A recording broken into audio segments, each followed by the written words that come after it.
আসসালামু আলাইকুম everyone, welcome back to my channel. আজ আমি শেয়ার করব রমজানের জন্য কাঁচামরিচ, বেগুন, টমেটো সংরক্ষণের 4টি সহজ পদ্ধতি। তো ভিডিওটি স্কিপ না করে সাথেই থাকুন।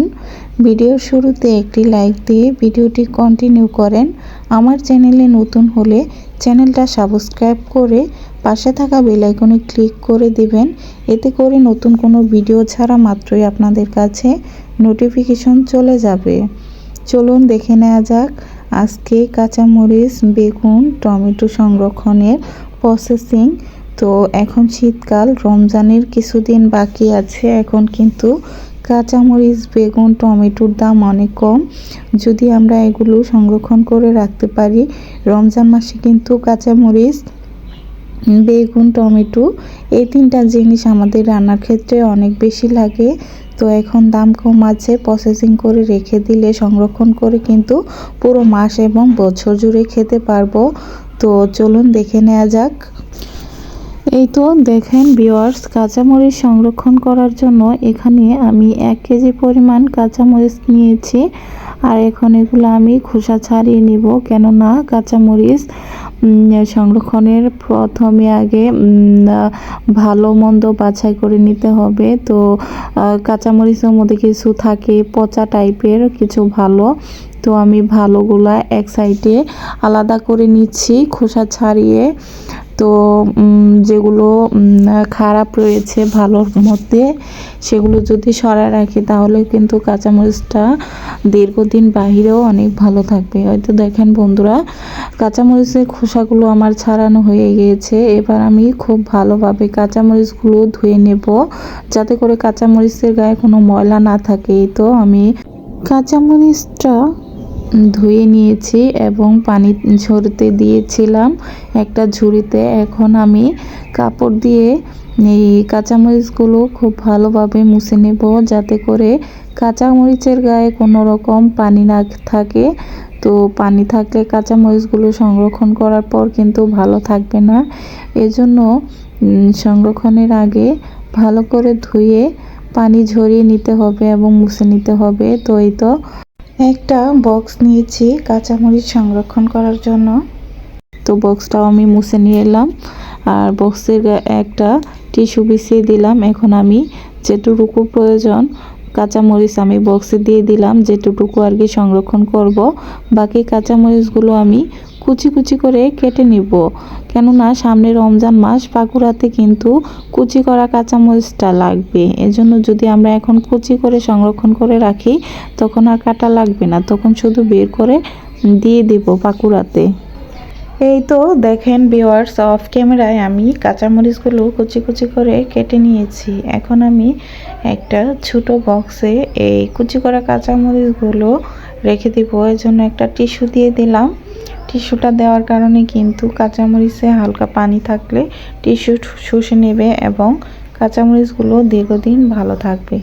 এই তো বক্সে আমি সবগুলো কাঁচামরিচের কুচি দিয়ে দিচ্ছি।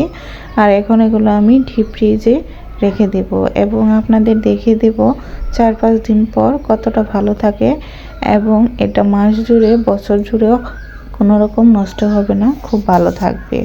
এই তো 2 দিন পর আমি কাঁচামরিচটা বের করে নিলাম, দেখেন কতটা সুন্দর রয়েছে।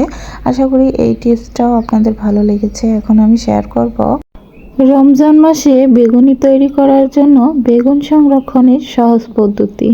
আশা করি এই টিপসটিও আপনাদের অনেক ভালো লাগবে। তো এখানে বেগুন সংরক্ষণ করার জন্য 4-5টার মতো বেগুন নিয়েছি, দেখতেই পাচ্ছেন কীরকম সাইজের। আপনারা আপনাদের পছন্দ মতো যে কোনো সাইজের বা যে কোনো ধরনের বেগুন নিতে পারেন।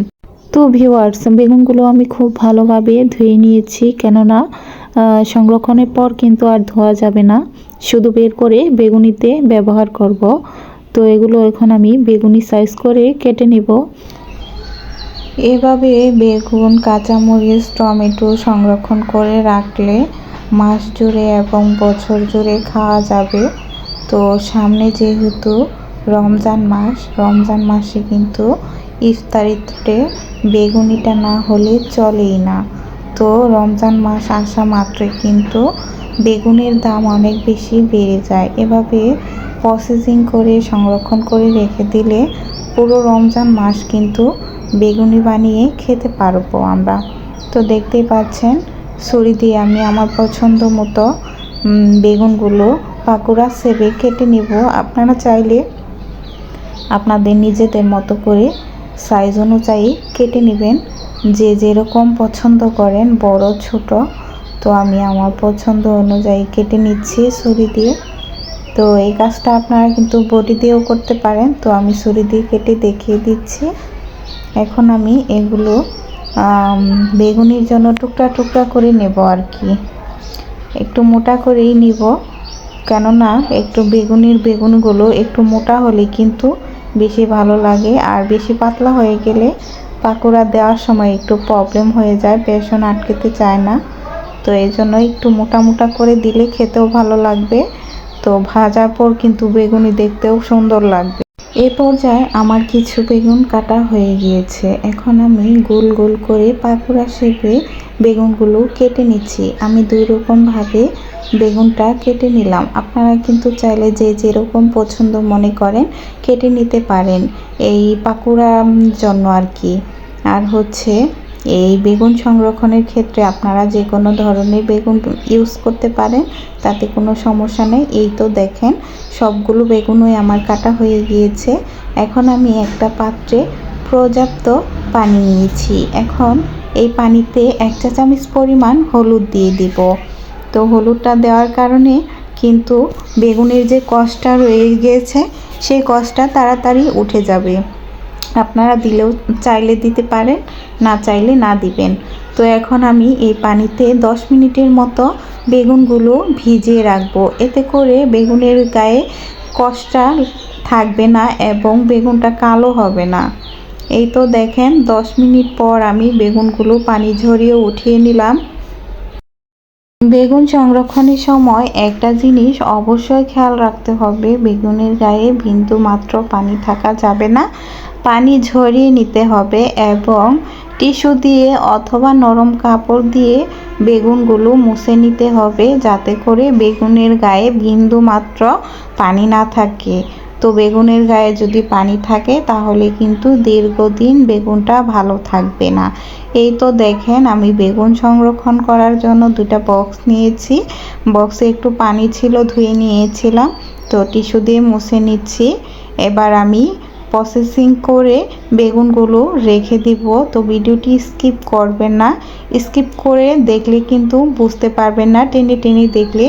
তো সম্পূর্ণ ভিডিও দেখলে অবশ্যই পারবেন আপনিও এভাবে শীতের সবজি রমজানের জন্য সংরক্ষণ করে রেখে দিতে। তো ভিউয়ার্স দেখতেই পাচ্ছেন আমি বেগুনগুলো দেওয়ার পর পলি ব্যাগ দিয়ে দিচ্ছি উপর দিয়ে, কেননা একটা আরেকটার সাথে যেন লেগে না যায়। লেগে গেলে কিন্তু তখন এইগুলো ছাড়ানো কষ্ট হয়ে যাবে, ভেঙে ভেঙে যাবে। আর এভাবে পলি ব্যাগ দিয়ে দিলে উপরে বিছিয়ে বিছিয়ে একটার উপর, তাহলে কিন্তু বেগুনগুলো ভালো থাকবে। যখন ইচ্ছা বের করে যতটুকু ইচ্ছা পাকোড়া বানিয়ে ফেলবো, এবং সাথে সাথে কিন্তু আবার ডিপ ফ্রিজে রেখে দিতে হবে, বেশিক্ষণ বাহিরে রাখা যাবে না। সেমভাবে আমি 2টা বক্সই এভাবে বেগুন দিয়ে দিলাম। তো আশা করি এই টিপসটিও আপনাদের কাছে অনেক বেশি ভালো লেগেছে। তো ভিউয়ার্স আশা করি এই টিপসটিও আপনাদের কাছে ভালো লেগেছে। এখন আমি শেয়ার করব কিভাবে সারা বছরের জন্য এবং রমজান মাসের জন্য টমেটো সংরক্ষণ করবেন। তো দেখেন এখানে টমেটো সংরক্ষণ করার জন্য আমি 1 কেজি পরিমাণে টমেটো নিয়েছি। এগুলো খুব ভালোভাবে খোসা ছাড়িয়ে ধুয়ে নিচ্ছি, কেননা সংরক্ষণের পর আর ধোয়া যাবে না। এজন্য যে কোনো জিনিস সংরক্ষণের আগে ভালো করে ধুয়ে শুকিয়ে নিতে হবে। তো এগুলো আমি খুব ভালোভাবে ধুয়ে নিলাম। এখন আমি এগুলো পানি ঝরিয়ে শুকিয়ে নেব এবং সম্পূর্ণ সংরক্ষণ প্রসেসিং দেখিয়ে দিচ্ছি। ভিডিওটি টেনে টেনে দেখবেন না, আমি অল্প সময়ের মধ্যেই দেখানোর চেষ্টা করেছি। তো দেখতেই পাচ্ছেন এগুলো আমি খোসা ছাড়িয়ে ধুয়ে নিয়েছি। এখন আমি এগুলো কেটে নেব বটি দিয়ে। টমেটোগুলো আমি টুকরা টুকরা করে 4 ফালা 5 ফালা করে কেটে নেব, যেভাবে আমরা মাছের তরকারিতে রান্নাতে ব্যবহার করি আর কি। বেশিরভাগই কিন্তু এইভাবেই কেটে আমরা তরকারিতে ইউজ করি, সেজন্য আমি এভাবেই কেটে নিচ্ছি। তবে আপনারা যেভাবে ইউজ করেন আপনাদের পছন্দ অনুযায়ী কেটে নিতে পারেন। আমি এগুলো বটি দিয়ে কেটে নিচ্ছি। বটি দিয়ে কাটলে খুব তাড়াতাড়ি হয় এবং আরাম লাগে আর কি, কাটতে ভালো লাগে। এজন্য আমি বটি দিয়ে কেটে নিচ্ছি, দেখতেই পাচ্ছেন। তো আমি দুইভাবে টমেটোগুলো কেটে নিব। তো এভাবে যদি টমেটোগুলো সংরক্ষণ করে রাখতে পারি তাহলে কিন্তু টমেটোর সিজন ছাড়াও খেতে পারবো। টমেটোর সিজন এখন, তো এখন টমেটোর দাম কম, তো কিছুদিন পর কিন্তু টমেটোর দামটা অনেক বেশি বেড়ে যাবে। তো দেখেন ভিউয়ার্স, টমেটোগুলো কিন্তু আমার কাটা হয়ে গেছে। এখন আমি ট্রে ধরে ফ্রিজে রেখে দেব 2 থেকে 3 ঘন্টার জন্য আর কি, বরফ হিট হওয়ার জন্য। তো সাথেই থাকেন, আমি প্রসেসিংগুলো দেখিয়ে দিচ্ছি। আর এইদিকে কুচি করা টমেটোগুলো আমি ছোট ছোট বক্সে ভরে রেখে দিচ্ছি।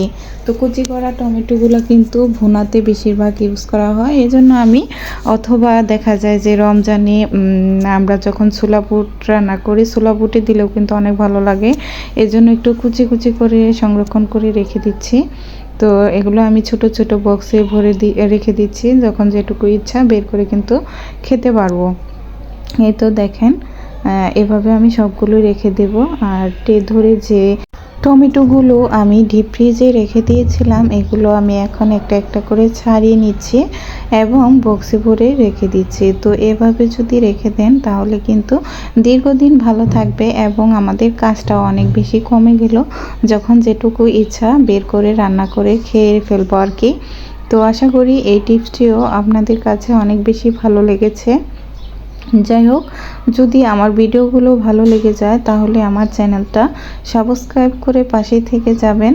আর ভিডিওর এই পর্যায়ে এসেও যারা এখনও একটি লাইক দেননি, সবাই প্লিজ একটি লাইক ডান করে দিবেন। তো দেখেন ভিউয়ার্স, এগুলো আমি এখন একটা বক্সে ভরে নিচ্ছি। এগুলো আমি একটা একটা করে ছাড়িয়ে নিলাম। এই তো দেখেন, সবগুলোই কিন্তু আমি বক্সে ভরে নিয়েছি এবং ছোট বড় বক্স দুটাও আমি দেখিয়ে দিচ্ছি ডিপ ফ্রিজে রাখার পর কতটা সুন্দর রয়েছে। তো আশা করি আমি আজকে 3 ধরনের সবজি সংরক্ষণের ভিডিও শেয়ার করেছি। তো আশা করি ভালো লেগেছে আপনাদের কাছে। কাঁচা মরিচ, তারপর হচ্ছে বেগুন এবং টমেটো সংরক্ষণের ভিডিও। তো এই পর্যায়ে আপনাদের কাছ থেকে বিদায় নেওয়ার পালা। ভালো থাকবেন। ভিডিওটি ভালো লাগলে অবশ্যই বন্ধুদের মাঝে শেয়ার করে দিবেন। আল্লাহ হাফেজ।